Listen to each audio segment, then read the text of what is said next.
بسم اللہ الرحمن الرحیم وَإِذَا قَالَ مُوسَىٰ لِقَوْمِهِ إِنَّ اللَّهَ يَأْمُرُكُمْ أَن تَذْبَحُوا بَقَرَةً قَالُوا أَتَتَّخِذُنَا هُزُوًا قَالَ أَعُوذُ بِاللَّهِ أَنْ أَكُونَ مِنَ الْجَاهِلِينَ۔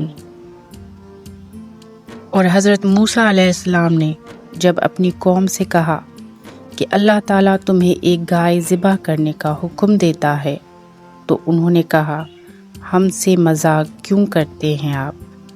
جواب دیا میں ایسا جاہل ہونے سے اللہ تعالیٰ کی پناہ پکڑتا ہوں۔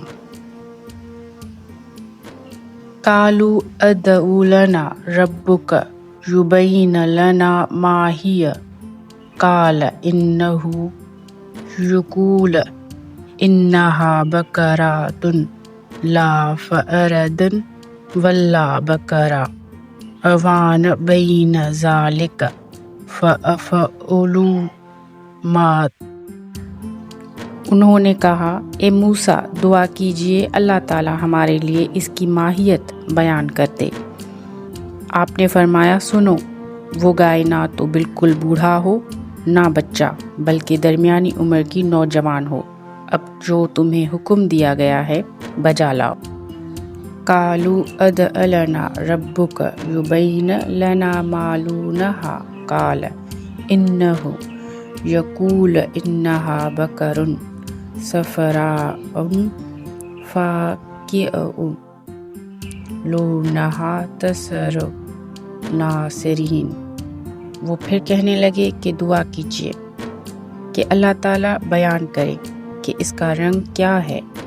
فرمایا وہ کہتا ہے کہ وہ گائے زرد رنگ کی ہے، چمکدار اور دیکھنے والوں کو بھلا لگنے والا اس کا رنگ ہے۔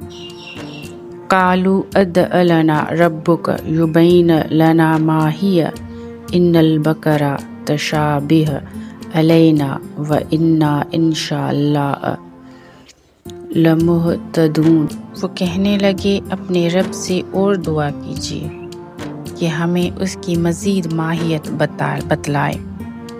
اس قسم کی گائے تو بہت ہیں، پتہ نہیں چلتا، اگر اللہ تعالیٰ نے چاہا تو ہم ہدایت والے ہو جائیں گے۔ قال انہ یقول انہا بقرۃ لا ذلول تثیر الارض ولا تسقی الحرث مسلمات لا شیۃ فیہا قالوا الآن جئت بالحق فذبحوہا وما کادوا